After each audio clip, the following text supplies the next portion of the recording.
পরবো, এই শাড়িটা যখন পরা হয়ে যাবে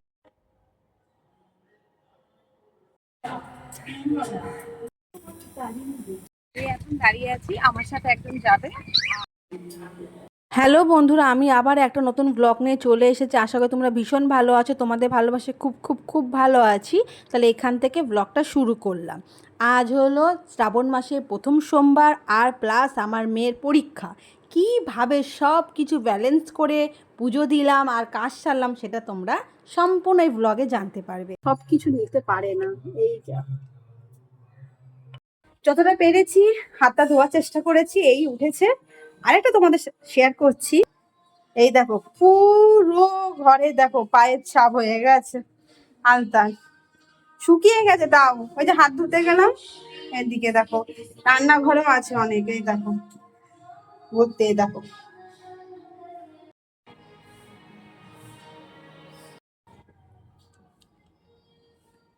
কিরম লাগে। আর মুখে লাল হয়ে গেল, আর কিছু করার নেই, হনুমান হয়ে বেরোতে যাবো। না উঠছে কিছু, লাল লাল হয়ে আসছে। ও ঠিক আছে, আর কে ওই কি বাবা।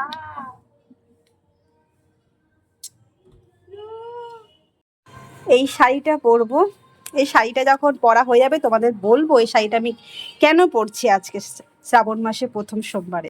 এই শাড়িটা জানো তো, আমি সাজতে সাজতে তোমাদেরকে বলি। এই শাড়িটা হলো 3 পিসি শাশুড়ি মিলে দিয়েছিল। প্রথমবার শ্বশুরবাড়িতে গেছিলাম, বাড়ি পুজো ছিল, তা 3 জনে মিলেই আমাকে দিয়েছিল।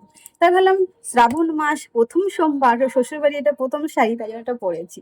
এটা তোমাদের ভালো করে দেখাবো। এই হলো, দাঁড়ান পুরো রেডি হয়ে আসি। এই ধরনের শাড়ি আমি অনেক বছর পর পরছি, কারণ আমার যখন নতুন নতুন বিয়ে হয়েছিল তখন 1.5 বছর এইভাবে, 1.5 নয় ওই 3-6 এরম 3-4 মাস হবে হয়তো আমি শাড়ি পরেছিলাম এই শাড়িগুলো। কিন্তু শাড়িগুলো পরে সত্যি খুব আরাম। এখন হয়তো বিভিন্ন ধরনের শাড়ি বেরিয়েছে। আর পুজোর ডালা আমি সাজিয়ে নিয়েছি, এই হলো সিম্পল করে পুজো দিচ্ছি আমি। এই যে আমাদের মহাদেবকে দেখো, আমাদের পাড়ার। শুধু আমি জল ঢালিনি, আমার মেয়েও কিন্তু জল ঢেলেছে। এই এখন খাচ্ছি পেঁপে দিয়ে রুটি তরকারি, পুজো দিয়ে দিয়েছি। আমার কিছু করার নেই, আমার খেতেই হবে, কারণ আমার এমনি 10টার মধ্যে খাওয়া মানে রুলস নয়, অভ্যাস হয়ে গেছে। আমার পেটে ব্যথা করে, আমি ওইটাই ভয় পাচ্ছি। আমি কিন্তু খাইনি, 12টা 14 বাজে। বুঝতে পারছো মা? বলছি না আমি সবইবার করছি না তো। এখন স্কুলে দিতে যাচ্ছি, বাংলা পরীক্ষা, তাই তো এসেছি বলেন এখানে।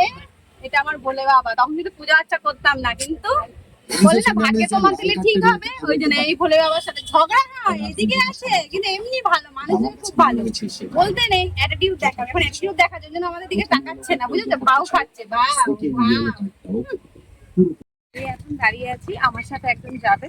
আর বৃষ্টি পড়ছে, আর বৃষ্টি ওয়েদার ভালো লাগে যদি বাড়িতে থাকি, কিন্তু বাইরে একদম ভালো লাগে না, বাইরে শুকনো রোদ, এটাই ভালো লাগে।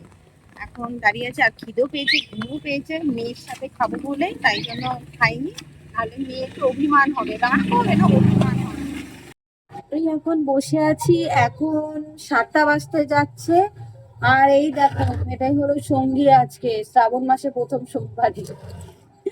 না কারেন্ট চলে গেছে, আর মেয়ের পরীক্ষা কালকে, জিওগ্রাফি পড়াবো। আমার সব ঠিক আছে, রান্না বান্না আমার রাতে সেরকম কিছু থাকে না, থাকেই না, আজকে তো নেই সেরকম জানোই। আর যা করেছি নিরামিষ করে নিয়েছি সকালে, অসুবিধা কিছু নেই।